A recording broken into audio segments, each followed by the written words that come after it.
Bonjour à tous, les Vetters, c'est Patrick de l'équipe Vettet. Pas de longue introduction pour la vidéo d'aujourd'hui, on va directement entrer dans le vif du sujet. Alors, tout le monde, donc, s'il vous plaît, appuyez sur le bouton j'aime et abonnez-vous si ce n'est pas déjà fait. Maintenant, passons au sujet. Ross Coulthard vient de publier ce tweet absolument fou que nous allons examiner. D'accord? Vous vous dites peut-être, Patton, tu viens de faire une vidéo sur Ross. Je comprends. Il fait beaucoup l'actualité. Alors, si vous n'avez pas vu la vidéo que j'ai faite sur un portail, une vidéo virale de lui parlant d'un portail, allez voir cette vidéo. Je mettrai un lien dans la description. Maintenant, avant de nous plonger dans tout ça, les amis, je dois faire tourner les micros. Alors, permettez-moi de vous présenter le sponsor de la vidéo d'aujourd'hui. Un homme vient de remporter $1 million en créant un film d'IA avec VO3 sur la scène du sommet 1 Billion Followers organisé par le gouvernement des Émirats Arabes Unis. Une jeune femme de 19 ans dirige une agence automatisée par l'IA et gagne $100 000 par mois. Et le dernier rapport de Forbes révèle que les employés utilisant l'IA au travail gagnent 40% de plus que ceux qui ne le font pas. Le paradoxe de l'emploi lié à l'IA est bien réel. Et février est important car la phase d'adoption précoce est révolue. Alors, la question est simple. Allez-vous assister à ce changement ou en tirer parti? Présentation d'Outskill, la toute première plateforme éducative axée sur l'IA pour accélérer l'apprentissage de l'IA pour des gens comme vous et moi. Ils organisent en direct la formation intensive de 2 jours sur l'IA ce samedi et dimanche, de 10h à 19h, heure de l'Est, les 2 jours. Et maintenant, c'est le moment parfait de nous rejoindre car vous pouvez bénéficier d'un accès absolument gratuit pendant les prochaines 48 heures. Cette formation en IA de 16 heures a déjà formé plus de 10 millions de professionnels axés sur l'IA à travers le monde et est notée 4,9 sur 5 sur Trustpilot. Les personnes du marketing, de la finance, des opérations, des produits et de l'ingénierie pourraient s'y joindre car ce n'est pas spécifique à une seule industrie, mais c'est désormais nécessaire dans chacune d'entre elles. C'est ici que vous apprendrez à créer des agents d'IA qui planifient, rédigent, exécutent et rapportent pour vous, à automatiser des flux de travail qui fonctionnent même pendant que vous dormez, à connecter des outils comme Sheets, Notion, les CRM et les emails pour créer des systèmes véritablement rentables. Utilisez l'IA pour gagner des heures chaque semaine et obtenir un avantage injuste au travail. Ce n'est pas tout. Vous apprendrez à tirer profit de ces compétences. Des participants à cette formation ont lancé des services basés sur l'IA qui génèrent 3 à 4 000 par semaine en appliquant les systèmes qu'on leur a appris. Pour bien démarrer votre année, vous recevrez aussi des bonus premium à vie comme la Bible des prompts IA, la feuille de route du profit IA, votre créateur de boîte à outils IA personnalisé seulement si vous assistez aux 2 jours. Et voici la partie la plus intéressante. En vous inscrivant, vous aurez accès au Guide de Server IA 2026, une compilation complète des changements à venir de l'IA en 2026 et des mesures pratiques à prendre pour vous préparer. Les places sont limitées. Utilisez le lien dans la description pour nous rejoindre et rejoignez la communauté WhatsApp pour rester informé avant le grand événement. Mais plongeons dans ce tweet viral de Ross Coulthard qui parle de vidéos d'OVNI dont une source lui a parlé et qui pourrait être publiées ou non. Attendez, regardez. On va simplement lire ce tweet et après, on en discutera ensemble. Ça vous convient? Allons-y, d'une source très bien informée qui a pu consulter les vidéos d'UAP toujours gardées secrètes par le département de la guerre et accessibles sur ses serveurs CIPRNet hautement classifiés, voici le message qu'il a reçu de sa source, n'est-ce pas? Tout commence par cette citation. Parmi de nombreux autres, nous avons les vidéos suivantes. J'ai personnellement vu celle-ci sur le réseau CPR, une vidéo d'il y a 6 ans provenant du golfe Persec, en couleur de jour d'un orbe blanc avec une aura de plasma autour de lui sortant de l'eau près d'un pétrolier. Le pilote passe ensuite en vision infrarouge, chaud et froid, sans succès pour l'identification. Puis l'orbe s'éloigne et à peu près à la moitié de la vidéo de 13 minutes, un autre orbe blanc apparaît dans la zone alors que le pilote avait dévié pour suivre le premier et le second reste là un moment avant de s'envoler à nouveau. La vidéo se termine ensuite après quelques minutes supplémentaires où le pilote d'hélicoptère continue de suivre le premier orbe. Bon, alors c'est plutôt intéressant, non? Cette vidéo, j'adorerais vraiment la voir. Est-ce que ça va faire partie de la déclassification par Trump des dossiers OVNI parce qu'on est censé recevoir des vidéos? Et, comme par une étrange coïncidence, la nouvelle est tombée que l'Arrow allait s'en occuper. Alors, il va falloir que vous interprétiez cela de la manière que vous souhaitez. Il est fort probable que la plupart des gens ne seront pas du tout contents que l'Arrow s'en occupe. Mais c'est la réalité des choses. On ne peut rien y faire. N'est-ce pas? Donc, je pense que c'est pour ça que Ross et sa source révèlent ces informations, parce que c'est comme, hey, on sait que ça existe, donc voyons ce que vous allez sortir, parce qu'on sait qu'il y a d'autres choses dehors. Donc, je pense que c'est peut-être pour leur forcer la main. On va voir si ça fonctionne. Je ne sais pas. Bon, il y a encore 3 vidéos dont il faut parler ici, d'accord? Donc, la source de Ross va continuer. Mais poursuivons la lecture du tweet. Je ne les ai pas vus personnellement, mais ils m'ont été décrits par quelqu'un qui est maintenant public et qui faisait partie de l'UAPTF. Bon, alors, ça pourrait être Jay Stratton, Lou Elizondo, David Grush, Travis Taylor, l'une de ces personnes que nous connaissons. Et je ne sais pas, mais continuons simplement notre discussion ici. Premièrement, il s'agit d'une vidéo montrant un disque noir, d'une taille 3 fois supérieure à celle d'une plateforme pétrolière, qui aurait été filmé se déplaçant à grande vitesse sous l'eau à proximité d'une plateforme située dans le golfe du Mexique. Donc, encore une fois, il n'y a aucune preuve concrète que ces vidéos existent réellement. C'est juste quelqu'un qui affirme que ces vidéos existent, mais cette source ne les a pas vues elle-même. C'est juste quelqu'un qui le lui a raconté.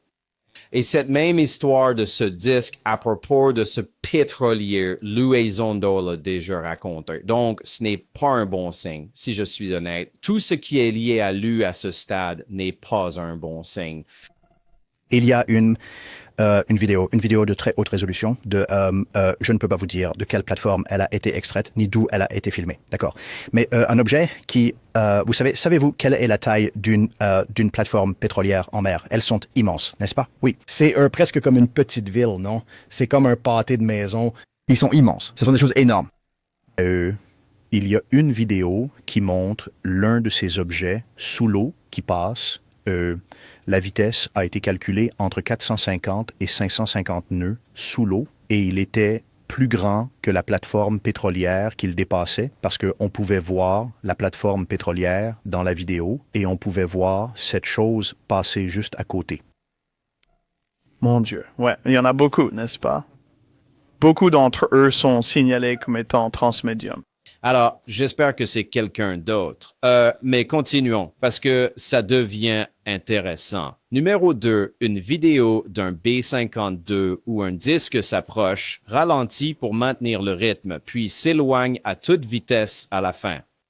Pendant tout ce temps, avec les NHI qui regardent par les fenêtres, champ de force, ou peu importe comment ils appellent ça.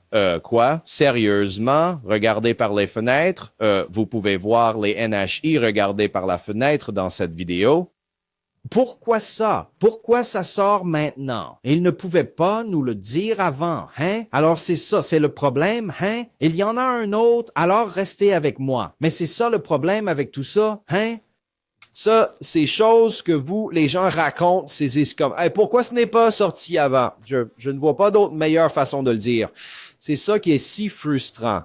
Est-ce que ça peut être révélé maintenant? La source peut-elle le dire à présent? Donc cette personne du groupe de travail sur les pannes, l'une de celles que j'ai mentionnées, ou peut-être quelqu'un d'autre, je suppose, et, n'est-ce pas, la source de Ross est en train de lui dire de publier ça maintenant. Pourquoi ça n'est pas sorti avant, hein? Ces histoires, on pourrait raconter celle du pétrolier et l'histoire du Base Condor et des ONH, regardant par la fenêtre, hein? C'est juste, c'est tellement bizarre la façon dont tout ça est révélé petit à petit. N'est-ce pas? Et encore une fois, la source de Ross qui lui a raconté, et ensuite Ross le publie sur Twitter. Alors, concrètement, qu'est-ce que Ross est en train de faire? Rappelons qu'il est journaliste, mais il ne raconte aucune histoire. Il se contente de publier une déclaration provenant d'une de ses sources. Je ne sais pas, je suis juste complètement perdu par toute cette histoire. Je ne suis pas journaliste, alors je ne sais pas du tout comment ce genre de choses fonctionne. Mais ça me semble vraiment étrange. Ça me fait bizarre. Je ne sais pas. Je veux dire, si ces choses existent réellement, oui, nous méritons de voir ces vidéos. Et j'espère que c'est le genre de choses qui sera diffusé. Et pourquoi n'a-t-il pas pu être diffusé maintenant? Quel est l'intérêt, n'est-ce pas? Est-ce parce que ceux-ci ne sont pas non identifiés, mais qu'ils sont en fait identifiés? Je ne sais pas, n'est-ce pas? Par exemple, nous avons demandé les dossiers non identifiés, mais qu'en est-il des dossiers d'extraterrestres qui, eux, sont identifiés? C'est peut-être là-dessus que nous devons être beaucoup plus précis, car après tout, non identifié peut vraiment signifier n'importe quoi. C'est littéralement non identifié. Alors, je ne sais pas, mais si cette vidéo existe et qu'on y voit des extraterrestres regarder par des fenêtres, vous savez, je veux dire, c'est un peu comme le camionneur qui s'arrête à côté de vous quand vous êtes en voyage et que vous faites ce petit signe avec le klaxon. Alors, il klaxonne, n'est-ce pas? Je veux dire... Ça, c'est tellement, ils sont étranges, n'est-ce pas? Maintenant, je dois être honnête. Peut-être que cette histoire existe et que je ne l'avais jamais entendue. Le premier soir, je me souviens de Luis Elizondo racontant cette histoire, n'est-ce pas? Et j'étais là, genre, ah ouah, oh mon Dieu, disque, énorme plateforme pétrolière sous-marine. Ou celle-ci, je n'ai jamais entendu ça, mais dites-moi dans les commentaires si je me trompe. Si cette histoire vous a déjà été racontée, n'est-ce pas? Maintenant, passons à la dernière ici. Le numéro 3. Celle-ci m'a été décrite par une source de l'ODNI, un orbe jouant au chat et à la souris avec un drone Reaper à environ 30 000 pieds d'altitude. Ça le contraint à effectuer des manœuvres d'évitement, puis il maintient sa vitesse et reste à son niveau, le contourne avec agilité par l'aile droite avant de disparaître à toute allure. Tout cela était en 4K ou mieux, comme me l'a dit ma source, qui est extrêmement bien habilitée et quelqu'un en qui j'ai une confiance aveugle. D'accord. On ne sait même pas qui vous êtes et c'est quelqu'un en qui vous avez confiance. Encore une fois, ça vient de ce type. Ce type a dit à cet autre type. Ce type dit, divulgation en miettes. Je veux être enthousiaste, mais c'est vraiment difficile pour moi d'être enthousiasmé par ce genre de choses. Vous voyez, dans la communauté OVNI, ils nous ont conditionnés à gober la moindre petite chose qui sort, si ça contient les bons mots-clés, n'est-ce pas? Orb, file à toute vitesse. Vous savez, juste un petit truc du genre « oh, ah, et ». Mais en réalité, qu'est-ce qui est dit ici? Rien. N'est-ce pas? Encore une fois, j'aimerais vraiment pouvoir m'enthousiasmer pour ça, mais c'est très difficile. Et si nous n'obtenons jamais ces vidéos, ils vont simplement rejeter la faute sur quelqu'un d'autre, n'est-ce pas? C'est pour ça que ça n'arrive pas. C'est pour ça que tout ça ne se produit pas. Alors, je ne sais pas. Est-ce intéressant? Peut-être, mais on ne sait pas. Nous nous basons sur des descriptions de cette source qui les tient de quelqu'un d'autre. Est-ce que ça a du sens? Donc, Ross Decusser Source a été informé par la source de ce type. C'est donc une source à l'intérieur d'une autre source. On a vraiment l'inception des sources ici. N'est-ce pas? Un rêve dans un rêve, dans un rêve. Une source dans une source dans une source. Vous allez me dire que tout ça n'est pas problématique et compliqué, n'est-ce pas? Et pourtant, au fond, ce ne sont que de simples descriptions. N'est-ce pas? C'est subjectif. Ce n'est pas comme si ça venait du rapport officiel. C'est ça qu'ils ont dit, des termes bien précis, n'est-ce pas? C'est juste, encore une fois, un immense téléphone arabe. N'est-ce pas? Et nous avons tous déjà vu des vidéos de drones Reaper qui pourraient être des ballons ou bien des oiseaux. Nous ne savons absolument pas. N'est-ce pas? C'est ce qui semble être le point central de tout ça. Donc, des orbes qui interagissent avec des drones Reaper. Je ne suis vraiment pas si confiant dans certaines de ces descriptions ou vidéos. Mais je ne sais pas. Est-ce que c'est forcé? Est-ce que c'est utilisé pour forcer, en quelque sorte, la déclassification de ces dossiers d'OVNI venant de Trump, n'est-ce pas? Parce que, encore une fois, Trump dirige maintenant le secrétaire à la guerre, Pete Hegseth, et Pete Hegseth va travailler avec l'ARE pour publier ces informations.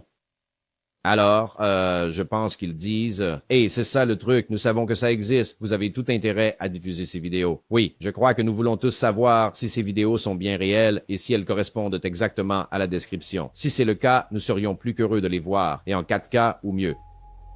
Quoi? Ils ont des vidéos 8K maintenant? Je veux dire, le 4K serait déjà super. D'habitude, on n'a que des vidéos floues, noir et blanc, filmées sur écran, donc je ne sais pas. Mais il y a plus dans ce tweet. J'ai également parlé à plusieurs initiés habilités TS-SCI qui ont décrit de nombreuses vidéos et images irréfutablement anormales similaires, toujours retenues par le Pentagone. On me dit qu'il est extrêmement improbable que ces images soient officiellement publiées par l'ARO et que le public est induit en erreur par une stratégie claire de désinformation. Il n'est pas clair si le secrétaire à la guerre et le président des États-Unis sont conscients de cette supercherie. Espérons qu'ils ne se laisseront pas eux-mêmes ou le public être ainsi dupés. Je pense que la question la plus importante est qui est réellement en train d'être trompé ici?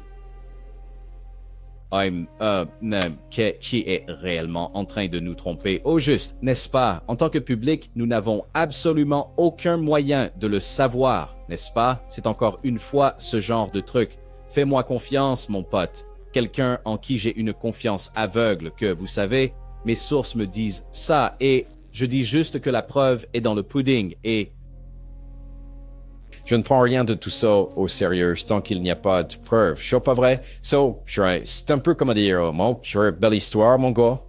C'est à peu près tout. Si tu me dis juste, fais-moi confiance, mon gars, alors je te dirai, belle histoire, mon gars, pas vrai?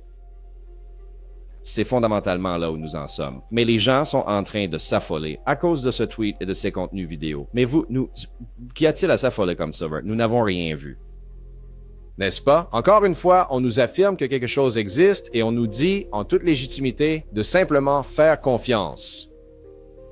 Faites-moi confiance, ce sont des gens dignes de confiance. Vraiment, leur historique n'est pas fameux. Alors, je ne sais pas. On dirait que toute cette histoire avec Trump, ils sont en train de tout préparer. Ils l'organisent déjà de telle sorte que vous ne verrez absolument rien. Et la raison pour laquelle vous n'êtes pas dans cette situation, c'est parce qu'ils sont en train d'être trompés, n'est-ce pas? Et nous connaissons la vérité, mais le POTUS et le secrétaire à la guerre, eux, sont manifestement trompés. Encore une fois, je ne sais pas. Mais il semble que beaucoup de gens ne seront tout simplement pas satisfaits, quels que soient les dossiers OVNI qui seront finalement rendus publics. Alors, quoi que vous en ayez pensé, vous savez, si vous célébriez le fait que Trump allait déclassifier les dossiers OVNI, vous pourriez bien vous préparer à une déception. Je ne sais pas. Je veux dire, au bout du compte, je peux juste être optimiste que de nouvelles choses sortent, quoi qu'il arrive. Je trouverai quoi en faire, pourvu que ce soit plus qu'un simple tweet disant « Fais-moi confiance, mon gars ». Encore une fois, ma réponse... Belle histoire, mon gars. Bon, alors, tout le monde, la source est en bas si vous voulez consulter ce tweet par vous-même et dites-moi dans les commentaires si vous avez déjà entendu ces histoires. Bon, les amis, on se retrouve pour la prochaine. N'oubliez pas, chaque jour est un cadeau, tout le monde. Peace! Patrick, j'aimerais beaucoup connaître votre avis et vos réflexions sur ce potentiel OVNI qui est annoncé pour l'année 2027. Pourrait-il être rétroconçu et qu'il descende pour nous éliminer, nous écarter dans le cadre d'une sorte d'alliance afin que tout le monde puisse blâmer les extraterrestres et non ceux qui ont eu ce plan en tête, juste une pensée.